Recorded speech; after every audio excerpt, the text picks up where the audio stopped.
glad that you're all here.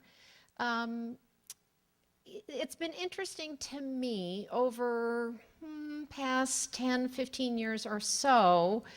In the art world, there's a conversation about, is painting dead? And abstraction had a heyday. It really was the dominant paradigm in the art world, mid-century. And so there's controversy about, has its vibrancy, has its validity waned? And they've always seemed like really silly arguments to me.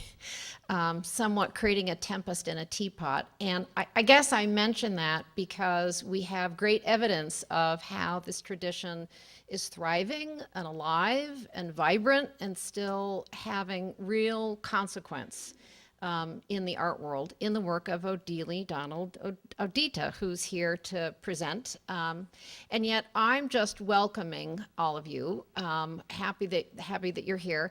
It's actually Emily Stamey, who's our curator of contemporary and modern art, who had the savvy and the intelligence to cast the eye across the landscape, looking at the art world, to know that this was an artist whose work is really important and that we in Wichita wanted to get to know better, to then convince us at the museum to make that decision and make that commitment to do a one-person exhibition of his work. So it's Emily who's going to introduce our artist.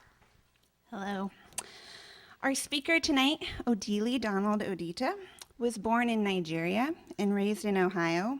He holds a BFA from Ohio State University and an MFA from Bennington College in Vermont. As Associate Professor of Painting at Tyler School of Arts at Temple University, he comes to us from Philadelphia today. But I really think of Odili as coming from everywhere. Every time I talk to him on the phone or every time I get an email from him, he is en route to some new location for yet another exhibition.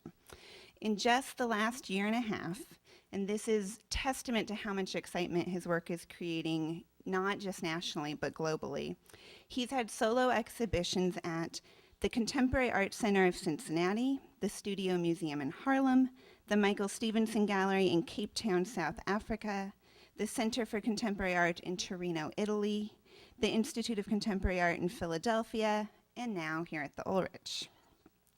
All this in addition to numerous group exhibitions, and I won't list those, but I will mention that in 2007, he had the very prestigious honor of being included in the 52nd Venice Biennale.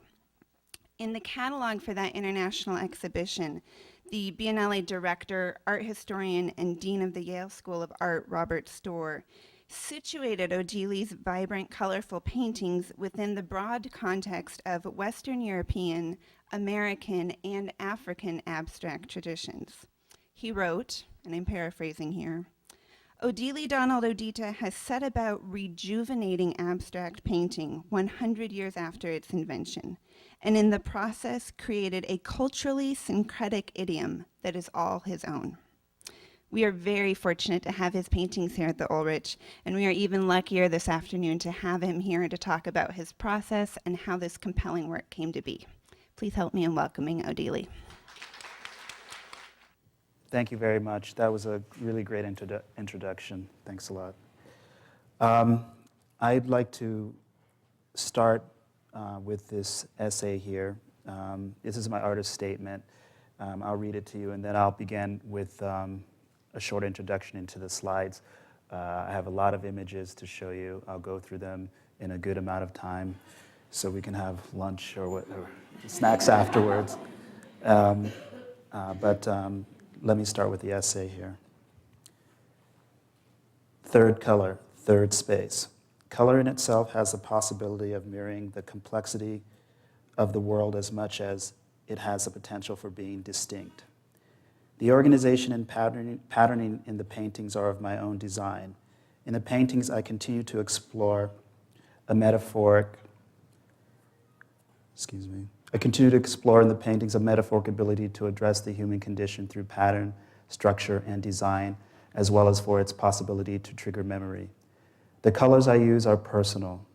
They reflect the collection of visions from my travels locally and globally. This is also one of the hardest aspects of my work as I try to derive the colors intuitively, hand mixing and coordinating them along the way. In my process, I cannot make a color twice. It can only appear to be the same. This aspect is important to me as it highlights the specificity of difference that exists in the world of people and things. What is most interesting to me is a fusion of cultures where things that seem far away and disparate having the ability to function within an almost seamless flow. The fusion I seek is one that can represent a type of living within a world of difference. No matter the discord, I believe through art there is a way to weave the different parts into an existent whole, where metaphorically the notion of a common humanity can be understood as real. I want to expand upon painting to reinvestigate its inherent means as well as contribute to its ongoing intellectual future. My commitment to painting has come with a growing understanding of quality and beauty that can be found through painting and how beauty, when actualized, can communicate a complete consciousness.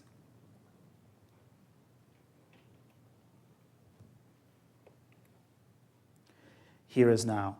At this time, I'm still interested in how my paintings can look like the scrambled reception from a television set, a disconnect from recognizable imagery, and yet giving one the sense of a familiarity located deep within one's own culture.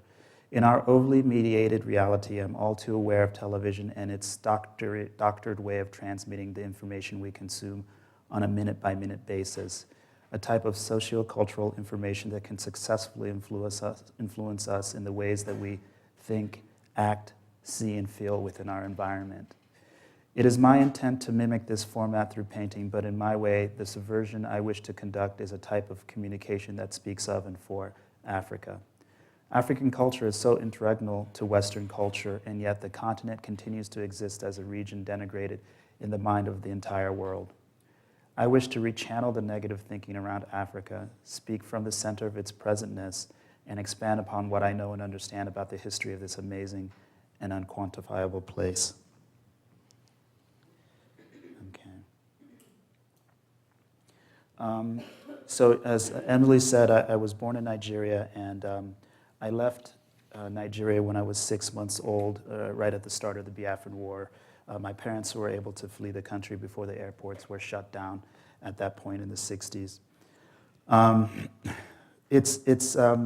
I need to mention this because it really prefaces and frames the embodiment of my work, which is about dualities and multiplicities, multiple positions of realities, let's say. A second thing that this underscores is the notion of war itself and how it can change the life of a person, as in my life in this situation, entirely, absolutely, and permanently. Without this war, who knows if I would have ever left Nigeria, if I would have lived my whole life there and maybe just traveled to the States as an occasional vacation trip.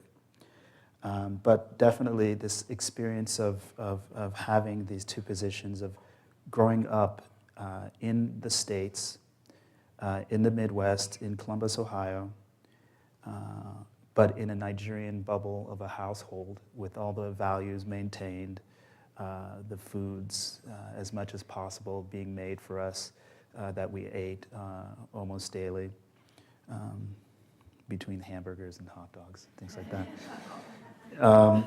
As well, this idea of just being aware of the dichotomy of those two places, of those two positions, going to school and having one experience and coming home and having another experience and knowing that the two experiences may never ever cross over except for the fact that I'm living in those two experiences. So this is very preeminent in the work.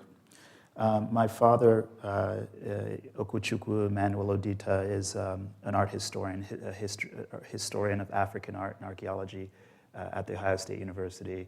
He was a painter in Nigeria. He was part of the Zaria Rebels, an arts group that wanted to change the curriculum at the University of the Zaria College of Arts and Science and Technology in northern Nigeria. He was part of this Zaria rebel group that included Bruce Onarbik-Paya, Uche Okeke, and Yusuf Grillo. When he was a young student, Chinwe Chebe was a teacher of his. when he started teaching in Nigeria right before he left for the States with the family, he was a colleague of that author as well. So this is a kind of cultural milieu that he was a part of, a very profound one in Nigerian modern history. He came to the States with a family, and you know, I grew up in this situation of comic books, movies, television, as well as African artifacts in the house. He, I believe, was a minor in Italian Renaissance, so there's all sorts of arts, books, and things like that that I could refer to growing up in that household. I went to Ohio State University, then Bennington College, and then from there straight to New York City. And this work represents one of the earlier pieces that I made while I was there. I was working at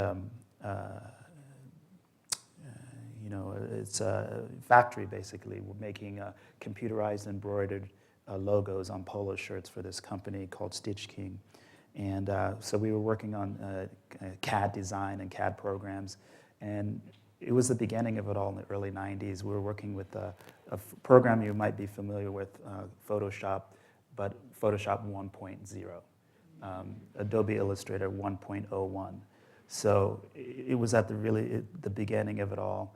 And it was great because nobody knew what we were doing, and we could do anything we wanted to with those computers. And I spent a lot of time just looking at them and looking at these screensavers and imagining this idea of what this space is all about, this space represented by digital code, represented and created in digital code, a series of ones and zeros. Yet, looking at this screen, you see this impression of deep space, this phenomena of traveling into this picture frame, 1,000 miles into this picture frame, and just being fascinated with the concept of space and how it can be represented in this flat glass screen.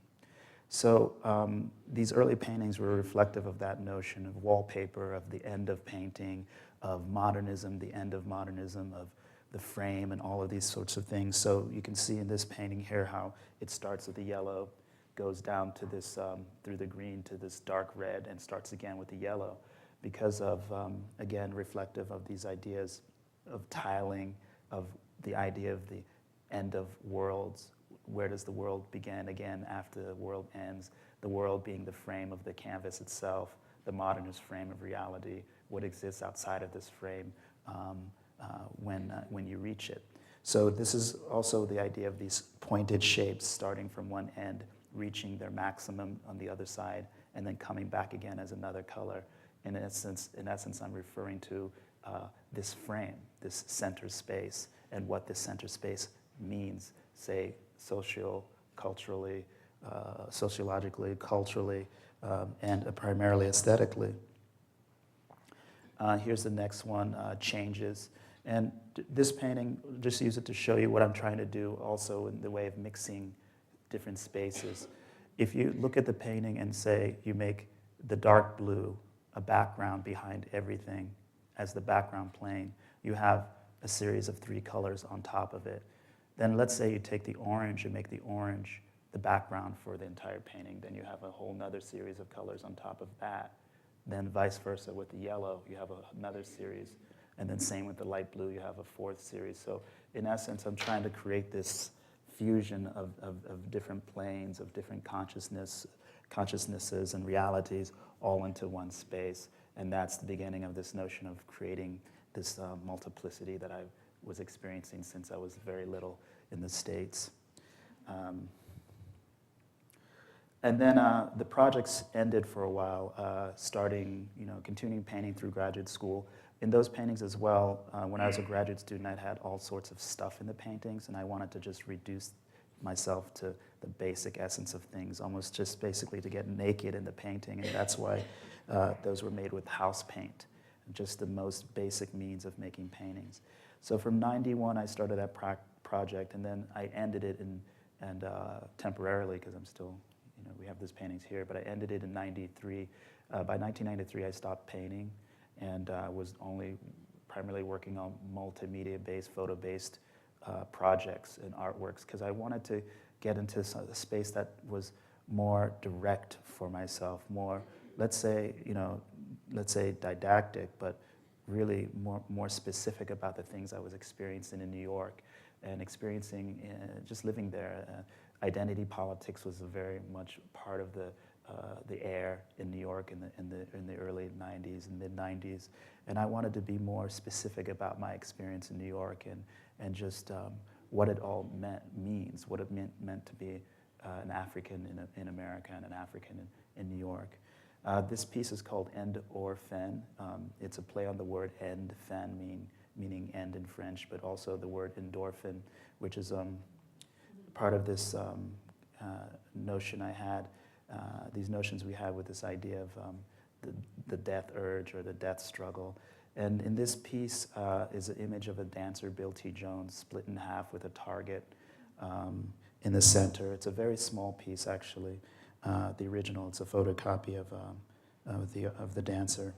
But it was used later on by the curator for the second Johannesburg Biennale in 1997, Okwien Wazor, who later went on to curate Documenta 11. So this was his first big project, and he chose this image because for him it represented how his understanding of the black male in South Africa existing as a living target. This was positioned in many different bus shelters throughout the city of Johannesburg, and from what I heard, many of them were being stolen, taken right off the site and collected, in essence. I never got one of these, so I guess they're the lucky ones, not me.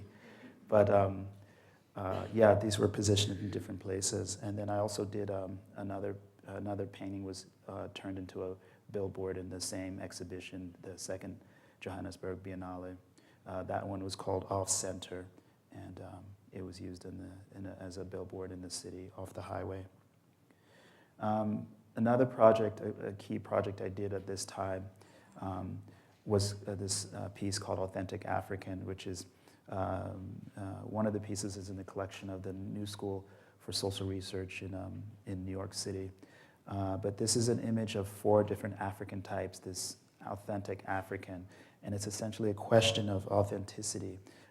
We have here, you can see this figure, myself back then,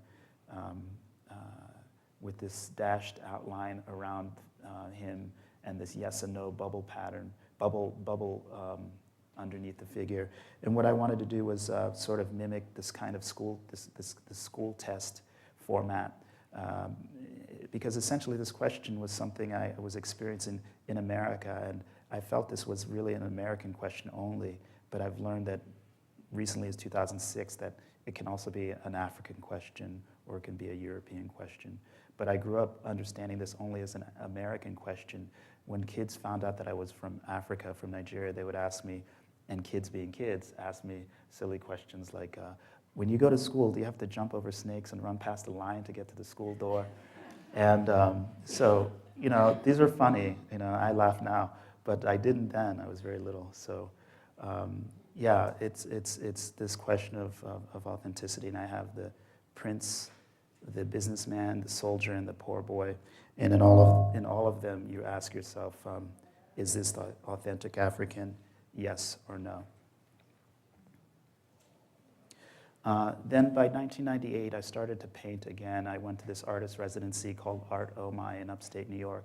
It's an international artist residency.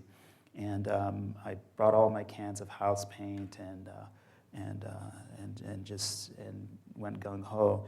And something was different here, though. In this case, you see the size of the painting. The painting this was the first large painting of this project. They were always television size or computer screen size, let's say. The paintings are always smaller, like this. And then this was the first one of the scale that was bigger than the body. And what I realized in the painting was the idea of this landscape or this space that the body can react to as escape, some kind of escape. I'm still dealing with this idea of repetition and the structure of space as this repeated space, like the question of what happens at the edge of infinity. Well, maybe you just repeat the space again. So this question is specifically tied to those original ideas of what I was dealing with thinking about with the space coming from the TV screen as well as the movie screen. And I need to add by saying, when you watch films and you see the end credits, you see that the credits come up and you see like the end and then the people who are in the film. And as it goes up the screen, it appears into the screen from the bottom and disappears as it goes up to the top. And again, this question of what happens to, what happens to it before and after, you know? So it's there. But the experience of having the paintings speak to the body was very significant, and it's very telling, in a way, future telling of my project, because this first painting was titled Wall Painting way back then. And later on, I really got to understand this association to the wall, that I had many different associations that I have with the wall. Okay. This was another painting made at the same time. I'm starting to understand the pattern in a way that I want to complicate it, that I want to manipulate it and change the vibration and rhythm of the sequences that are happening, of the shifts and changes in the color.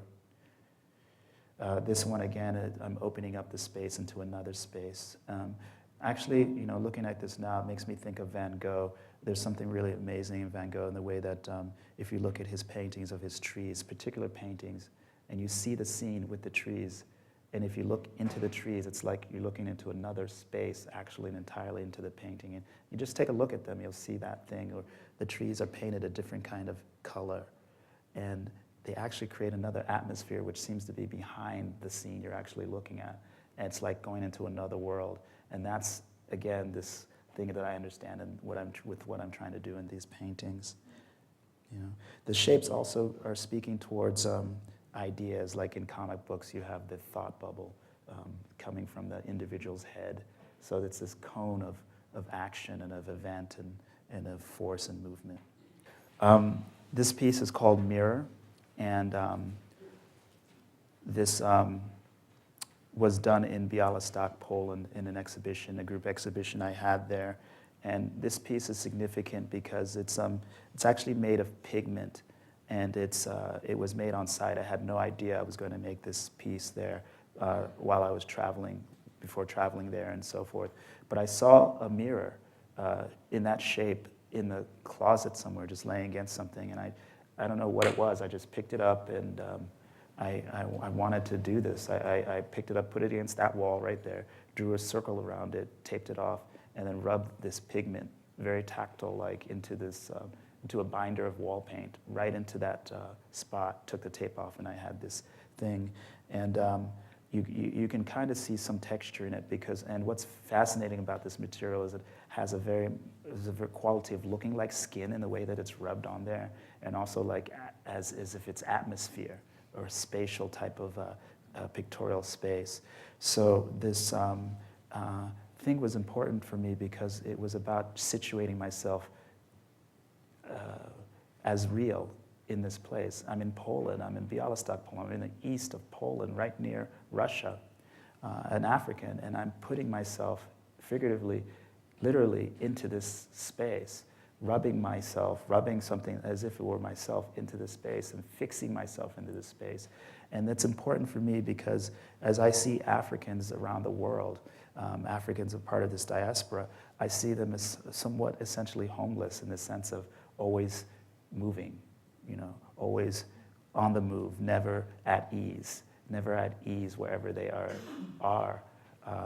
And so in a way, I wanted to counter that or reflect or comment on that in this piece called Mirror. Okay. Then here's my first one-person exhibition in New York City called Color Theory at the Florence Lynch Gallery. And all these works you see here are mine, including the photos. What I was trying to do with the paintings and the photos was to create a context for the exhibition. And in essence, I was taking some of my earlier experience in New York to hand in this exhibition. While I was not painting and making the multimedia-based, photo-based work, I was also writing about art, curating art exhibitions, and going to a lot of people's studios, a lot of artists' studios. So in essence, I was re-educating myself about art, about the expanded way that I can experience it, about all the possibilities I can have in making it, going to so many people's studios, you see that there's more than one way to engage in art and the experience of making art. And it was a very positive experience for me to do that so that I can allow myself this, where I put these photos taken from Vogue magazine and other places and bring them into this context. This is another piece that was in the same show right across the space of that painting called Pan Am. This one was Pan Am, excuse me. That's Pan Am. And that was right across from it. And in that piece you have, it's called Object. You have an image of, from the film still, Walk with a Zombie. And there's a woman holding a flashlight at this male figure. And this male figure is an African figure, a black figure. And she's a Caucasian figure holding a flashlight and discovering this unspecified phenomena, this male, this unspecified, undiscovered, unquantifiable space. And I replicated that experience, which is in a way the experience of engaging with the sublime in the framed black pigmented squares that you see with light bulbs in front of them. And so this replication was in a way a dialogue about painting and about modernist painting and this idea of what is the sublime and how do we engage with it in a modernist action or a modernist viewpoint. So the word object is to speak about the objectification of this space, but it also plays a word pun again, like object or I object. Okay. And this is another piece of this in the same space. Black is a negative space. Cutting the male figure out, putting a black piece of paper behind the images.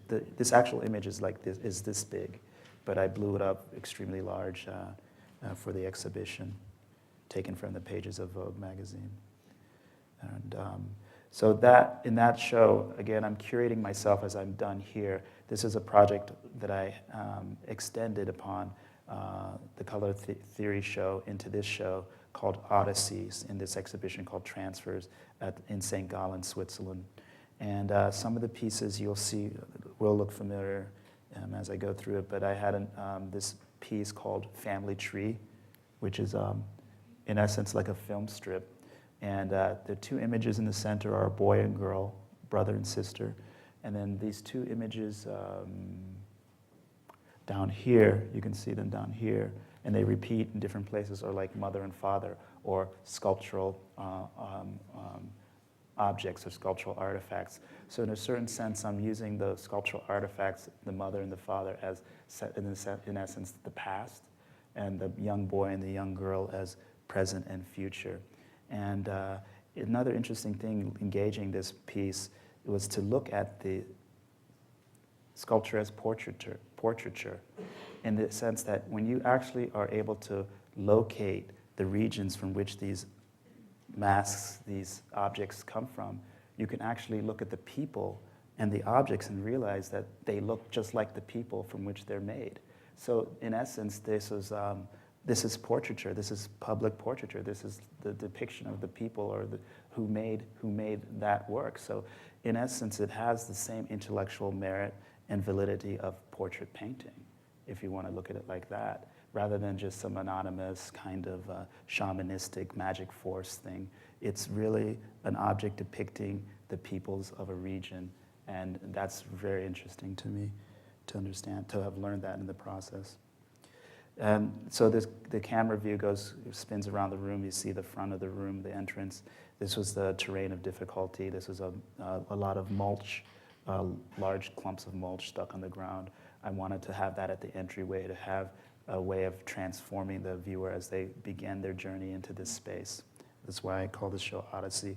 The first image here is a passport image, a canceled passport image from an old passport of myself when I was 10 years old, and there was the word discard or canceled stamped right onto the image there. Then you go into the room that's to the side, and you have this house form that's upside down with this mulch line, like a strikeout, and then authentic African, and in the back, a plexi painting called Open. And then you have this piece called body space. And this piece was very significant in that it carries forth the ideas I had in the mirror, but it specifies it even more so. In the space, before I installed the wall, that wall was painted that black, and they were going to paint it out to paint it white again. And I saw it, and I said, no, just keep it. This is perfect. Because I had intended to put those colored rectangular forms in there. And those colored rectangular forms, in a way, are addressing that wall directly. The wall, to me, is this term black, made abstract, made absolute, made anonymous. What does black mean? How do we understand the word black culturally, socially, historically, in literature? It has all these different meanings, but when it's associated to people, it becomes this generalizing kind of characteristic. So I wanted to speak about color, about aesthetic, about the skin, about the term black, and be more specific with it, thinking of black in the terms of skin type, skin color, and its variations, its quality, its specificity, against that abstract, absolute, anonymous space of black. So doing it on the white wall would have been something probably aesthetic, but doing it against this black wall, I felt really held down everything that I wanted to speak about. And that's part of the artist practice and artist process, just to some of you artists out there, younger ones, you students. I mean, it's the fact of you never know a lot of times what you're going to do and how you're going to make it, but you always have to be sensitive and responsive to what is around you and understand how you can use it to further communicate your position or your voice or wherever you're at, just to be able to further communicate that. And this is the last room of the same exhibition in St. Gallen of paintings. Third text, remote. Painting you saw before, contact, and the house right side up again and filled up. And third text here. And the paintings, they change here. I start to realize that I want to enter the space of the painting. Before, the paintings were about a wall, reflecting the wall, but also reflecting the idea of a landscape as something you stand outside of, not inside of looking at it, but outside of looking at it. Sort of like, let's say, going to the Grand Canyon and standing on the edge of that cliff. I've never been there, but I can imagine like this railing you have there, and you're at the edge of it, and you see those things, and you go, "Ooh, beautiful," But you're not in that space. You're looking at it as an object. And these paintings then start to change where I want to engage the inside of the space and become very particular about the movement inside the space of the painting and deal with the space as a landscape. Also, the titles help to engage clues or engage an understanding of the painting. This title, Over Here, Over There, it could be about the left side of the painting versus the right side of the painting, or the bottom of the painting as a foreground versus the top of the painting as a background, and the middle of the painting being the middle ground. So I'm speaking of space and this idea of exploration through space, space as a certain type of, the idea of history as it connects to distance and things like that. Descent.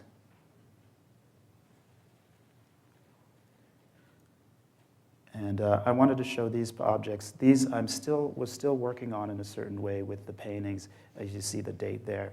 What these are, some people might call them sculpture, but I really look at them as conceptual objects or ways to literalize ideas that I was thinking parallel and in conjunction with my paintings. This piece is called Heaven Can Wait, something that I understood as I was, after being in Nigeria that summer in 2001, where I was in the marketplace and I saw the barrels of objects in the markets, these wheelbarrows with things in them carried so high, you could only see the hands holding the barrel and the legs underneath at the ground. You wouldn't see the individual there. So it was kind of a play on that. And this is the first manifestation of it. And you'll see a later one at the new museum, which is the better one. Same thing with this. This represents a lot of the houses I saw on the landscape. And this is a diminutive, a small version of these houses. But you'd see these houses basically as big as this building that we're sitting in now in the landscape, half finished. And then the same person would abandon the building and start another one further down the road. And just like, what's this? What's that about? And a lot of it is about just excess itself. In Nigeria, it's an OPEC country. It's one of the OPEC 8. It produces the purest crude out of the ground in the world. Its production is virtually second to Iraq in the world. It's a very wealthy country. At one point, its currency was more valuable than the English pound, which is the most valuable currency in the world. So it's a country that has a lot of wealth, but because of its wealth, it created a lot of corruption. They abandoned most every other gross national product except for oil, and in the process have denigrated and devalued the currency and the culture because of the greed and corruption that's around that billions and billions and billions and billions and billions and billions and billions and billions of dollars that they make from that oil. Very few people have that money, and the rest live. Okay. So these paintings are informed by those experiences, the wheelbarrow, the house. I'm thinking about this space, and in a way thinking about it through abstraction and thinking about it through my means of understanding what I can do and how I can experience this through light, color, shape, and form, and these sorts of things. Also, film becomes a very important part of the paintings. I'm thinking of them as film strips, this flipping of images of space. Is the sky at the ground, and is the ground at the sky? I mean, this is these ideas of space and time, as you might see it and understand it in film, become very apparent. And the TV test band pattern, the notion of that still plays into these paintings. This painting called One is very exemplary of my notions of the space entirely, of even with the fragmentations we have this notion of one space. Even with all the different voices, different colors, different notions, we have this one space. And it's a recognition of difference in this one space, and I'm very interested in that, recognizing difference, not trying to make everything the same, but having difference and understanding those things in one space. In between. Refuge and flight. Here the paintings start to almost become figurative. I mean, I can see birds in here and fleeing people. Again, prefaced by these models, the wheelbarrow piece in the exhibition called Black President about the musician Fela Anikulapo Kuti. These are, my piece was this, and the painting here. Okay. And here you can see the close-up of the wheelbarrow. And for me, the oil represented this kind of quagmire of being stuck in the middle of this thing that you can't get out of. This mishap, this oil spill being the very thing that causes all this disruption in life. And the title, Heaven Can Wait, is associative to all that money, this wealth that comes from it, to hell with heaven, it can wait because we have all this money now and we're making it now. The piece itself was made with actual nairas coming from Nigeria. I didn't know until later that that's illegal to travel out of the country with currency. But I took what I really believe might have been up to $100,000 in the 80s, which was actually worth, total to $50 when I took this. This pile was basically worth $50, but who knows up to how much it might have been in the 80s. So currency and its value. And a lot of it is just photocopied money and sculptural stuff. And that I also found out is not very legal to photocopy currency, but it's for art. So, okay. This piece called Black Album. It's part of an exhibition I did in Brussels. This was a collection of images that I've been collecting for the past 15 years. I'm not very up to it, collecting these images as I was in the past, but this is a small part of this image collection I have of 15 years of imagery. And now, this was the source material for a lot of the photo-based work I made in the mid-90s, but now what I do is I draw from it, and I'm very interested in how aspects of African-American life, let's say, or the African experience is projected through advertising and the media, and how African-Americans and Africans themselves take these projections and regurgitate these projections in the way that they might live or see themselves.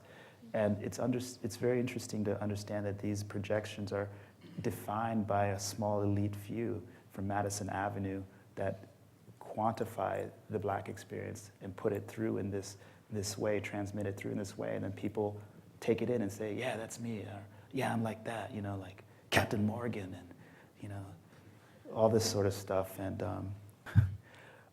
but what I try to do is I try to look at the experience of how it can be, of how I look at myself while I'm drawing these things. And when I'm drawing also, it's a sort of hand, eye, mind sort of thing. So whatever I focus on or leave out also becomes a very interesting experience for myself. Now, this exhibition of paintings also further emphasized the notion of the wall for me. I had no idea that the installers would hang the paintings so close as they did, somewhat similar to the way that the plexiglass paintings are hung here at the Ulrich Museum.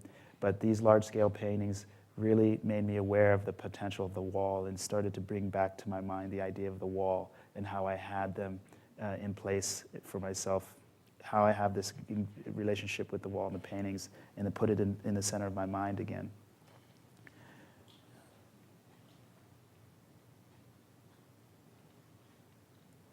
Now, what we see here are paintings that really start to enter a figurative space more so, and they really deal with these layers and sediments of time.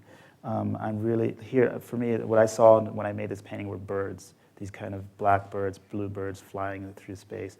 I also see the layers, the horizontal layers and bands as sediments of time, a certain kind of slowness and process of going through time. And I remember painting this in Florida where it was overly hot and too humid. So this idea of the slow day was really, really, for me, important in the way that the intensity of that yellow blares through that space in this painting. I realized the sense of the filmic coming on here, as I said earlier. This could be different aspects of time. This could be the day, this could be the evening, and this could be the morning, the evening, and the afternoon, let's say. And I'm trying to deal with this sort of space of this canvas space as this flat screen in a certain way. I'm thinking of it also as this movie screen. Here we have movement into the space, roadways maybe, this landscape of going from here to there, and maybe this is some kind of utopia or Valhalla or whatever, but it's a movement into something. This idea of going to someplace interesting, let's say. Maybe not better, but interesting. Attention. Play on the word, the French word meaning warning as well as attention, giving attention to. I want to open up the space and shatter it a little bit to get to another space behind it. This painting deals with, as the title says, also not only with the idea of the complexity of organization, of togetherness, but of conflict. And this line going like that, definitely, for me, I wanted to talk about this kind of splitting or rift, and the rift that might be evocative of war or of conflict. In this exhibition, the paintings really become their most figurative that I experienced, and this is something I realized I didn't want to travel that path anymore with the paintings. I was not interested in this kind of pictorialism that, in the end of the day, reminded me of my father's space or my father's work or a type of modern Africa. I wanted to explore that. I understand in the way that I wanted to know what that was. I just wanted to know what that meant to be able to use this form of abstraction in this international style way to speak pictorially or specifically, literally, let's say. But it started to cheapen the experience for me. It started to make the experience of these shapes and their possibilities less because they became too associative to words rather than open to possibilities of ideas and words and experience and time and all these sorts of things. So for me, it was great to make these paintings. but I realized a certain limit and a certain idea of the importance of newness and the importance of the present, and actually the importance of tradition. Because tradition, in essence, how I understand tradition and how I understood it through what my father taught me, is the fact of tradition is always important when it reinvests itself with new things, or reinvigorates itself, or renews itself with the present. Process that's carried through time, always aware of its present tense, of its presentness. And that's the beauty and power of tradition. When tradition is bad, I think is when it only stays in the past and only wants to be about the past, and thinking that only the past is better than the present. Okay. Dutch Light, this is a painting I made while I was in Amsterdam at a residency in 2004. And this was a piece called Black on Black at the same show in New York, Florence Lidge. So all of a sudden I was asked to do this show called Surface Charge, curated by Gregory Volk and Sabine Roos. And I was given this room, and the energy of the room was this. There was a doorway here and a doorway here. So you walk through the space like this, and then there was an office back here. It was amazing for me to have this experience of changing the direction and force of the room. So I had this piece called New Day Rising, part of the whole room installation called Inside Out. And the opposite wall was the bars. This was pigment on the wall, with the white being the wall itself. And it made this jail cell-like experience. And I was lucky to have this air conditioning unit to mimic the relationship there. Sort of like really prison with air conditioning. But this is what's happening here. And it's interesting for me to see these pieces here. This is a person here, just to give you a sense of scale of the she's very tall, so that's one thing, but to give you a sense of scale.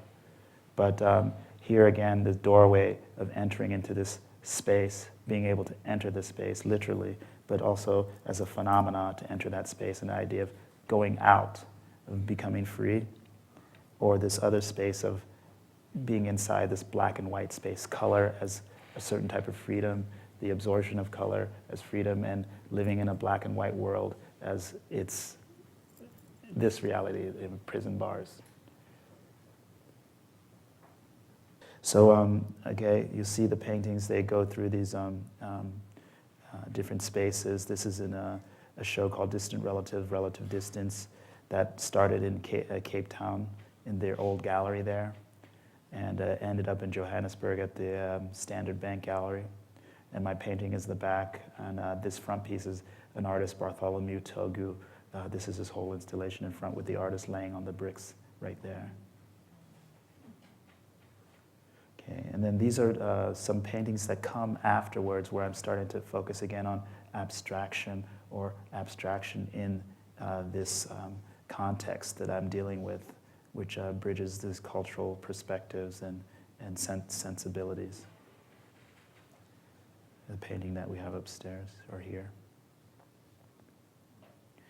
And then this wall piece called Anagata Davida, from that song. The song is a play on words as well. It's in the Garden of Eden. So in a certain way, maybe it's a mental projection of this Africa space. But Robert Storr came to this exhibition and really understood what could be possible with this piece, with the center line there. And then he selected me for the Venice Biennale. And this is the piece I did, the project I did in the Venice Biennale, where he understood the center of the painting, working with these walls in this entry space that led to the room that Sigmar Polke was in. In the first room, Nancy Spiro had her piece, and then my room, and then Sigmar Polke's room right afterwards. And Sigmar Polke, it was interesting. We talked a little bit at the opening, and he just said, you know, it's really good that you're here. It's really good that you're here. And I think it was good because the color of my space offset the drama of the purples and blacks in his space. And then Ellsworth Kelly, he was really great. He said to me, he said, it's really great to see your work. My work seems to be before the war, and your work looks like it's after the war. And that was a really profound statement that he said to me about what I was trying to do here. But not only was I working with the wall here, below the lights, but I did these pigmented arcs above the light, which were referential to not only the arches and structures of architecture that I was seeing in Venice, and the color, the bottom part was not only reflective of the water and the sense of light that you get from this city of light, that's light coming from the reflective quality of water.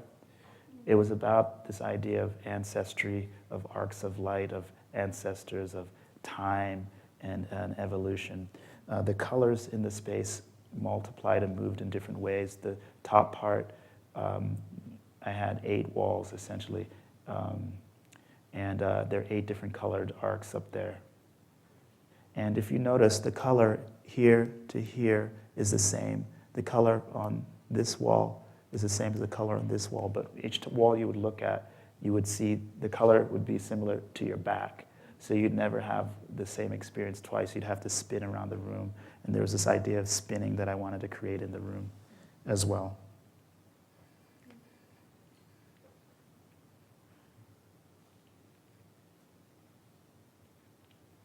This is the piece I did in Cincinnati called Flow. I was responding to Zaha Hadid's architecture, which I thought was really fabulous. All the arcs and angles really allowed me to play with the idea of space. Also, Flow came from this inside out. The building itself has these glass walls in the entry, so the inside and the outside are coexistent. You don't get the sound of cars inside, but you feel as if you're still on the street. And so there's this interplay that I wanted to get, a force of light moving back and forth in this space.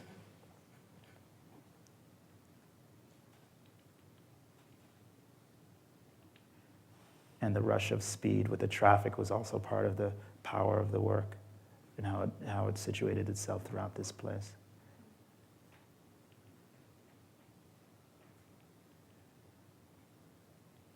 And then at the Studio Museum of Harlem, I did this show dealing with the Great Migration from Africa into the Americas.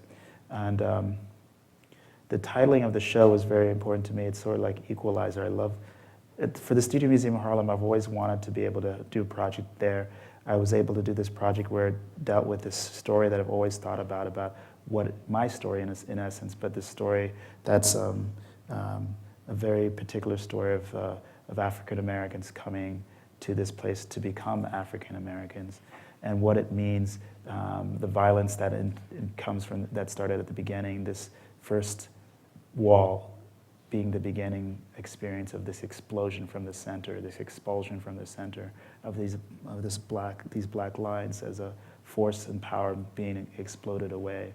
The ocean. And this is very filmic for me too, but like the ocean seen as the water in the sky, but seen in this sideways kind of view, like taking liberty with the camera angles and so forth, going through the space.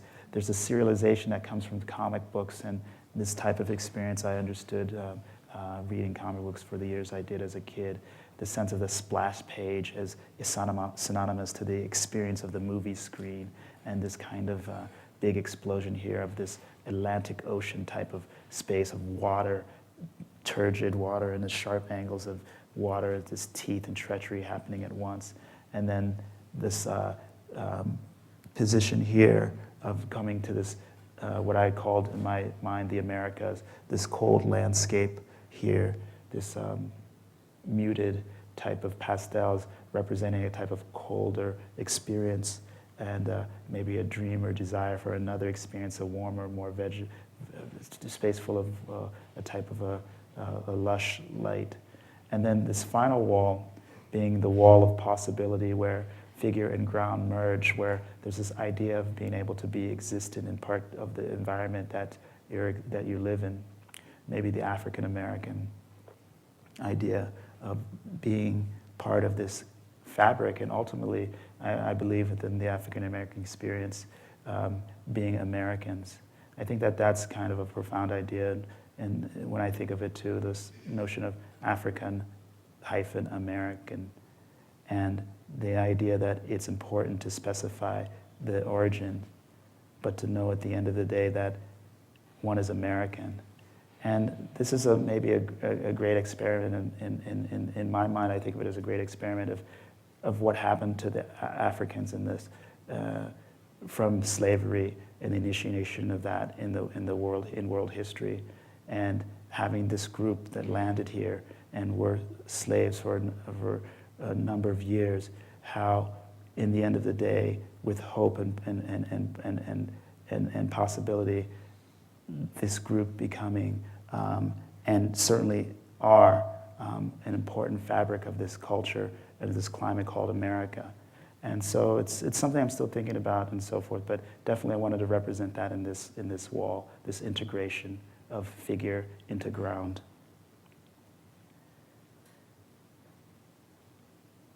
Okay, this is the one of the last few slides I'm going to run through. This is third space that's still up at the ICA in Philadelphia. It's called Third Space. This space is really awkward, and I wanted to be able to emphasize the awkwardness. This form here is certainly like I feel like I'm collapsing the wall with these folds as I go down to the picture wall here. But here I also did something where I did the thing in the inverse where Venice, the corner came out, the corner goes in. So I'm trying to split the screen this way rather than to have this be the only experience of the important wall. I want both of these to become important walls. And here you get a play of what happens optically. There's actually, I think right here, right here is the ledge. This is a wall that's in front of this wall. But there's this idea that that's all continuous. So there's this play of space and optics that really can fool and trick the eye as you walk through. This is the wall that would be behind you. If you stood here looking here, this wall is behind you. I wanted to end the talk with some paintings, some recent paintings, and just to express my interest in painting still, even with all the wall projects I'm doing, which really are fundamental to the origins and history of painting.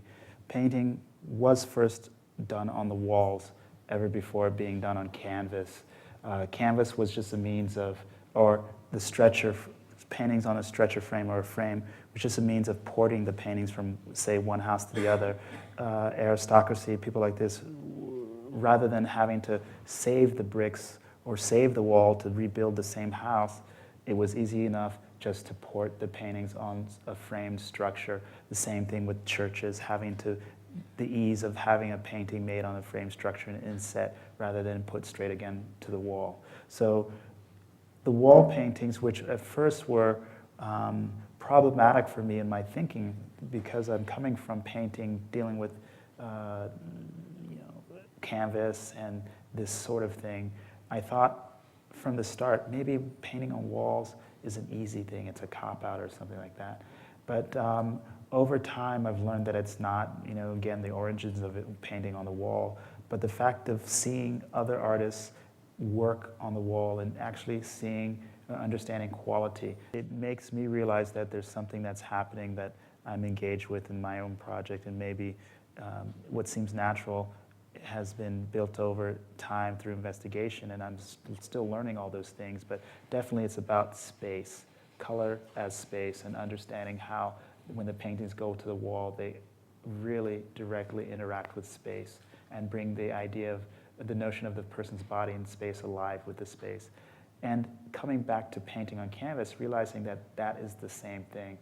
Just like what I did with the plexiglass paintings or the combination of all the paintings in that room, I'm creating a certain space, realizing that painting is not something that you only experience standing in the dead center of it 5 feet away, but it's something that you can experience painting coming from one room into another, looking at painting from the side, looking at painting as you walk past it, looking at painting from over your shoulder as you turn around again, looking at painting when your friend is standing in front of it. I mean, these are other ways of engaging painting, and I've learned all these things with the wall work. So just show you a series of these paintings and just how I'm still continuing with the exploration and subtlety and shift of light becoming different on one side versus another, transparent light versus opaque light, experiences and rhythms of time and gesture. I also believe painting needs to be experienced in the real, in this sense that a lot of people see my paintings online and they only think of them and understand them graphically because that's the medium from which they're seeing them. But to stand in front of my paintings, you'll experience the actual material of the paint, the flatness that I'm dealing with, but the gesture within the flatness, the tactility that's occurring in the paint as well. And those things are important to me as bodily experiences, and bodily experiences that become part of your memory after you leave those paintings.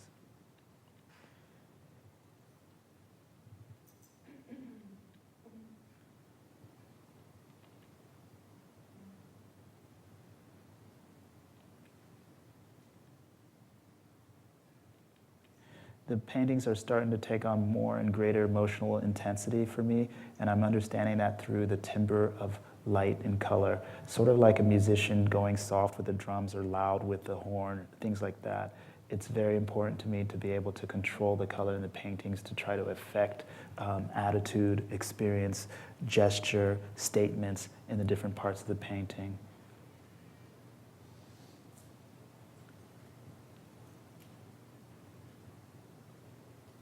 And this is to end with the installation at the Michael Stevenson Gallery. This is the entry of the space, a piece called Double, painting done on both sides of the wall, although one wall was longer than the other.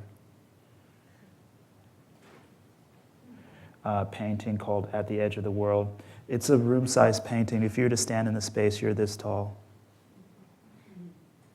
So it was a very enormous wall painting. And one of the rooms in the exhibition space.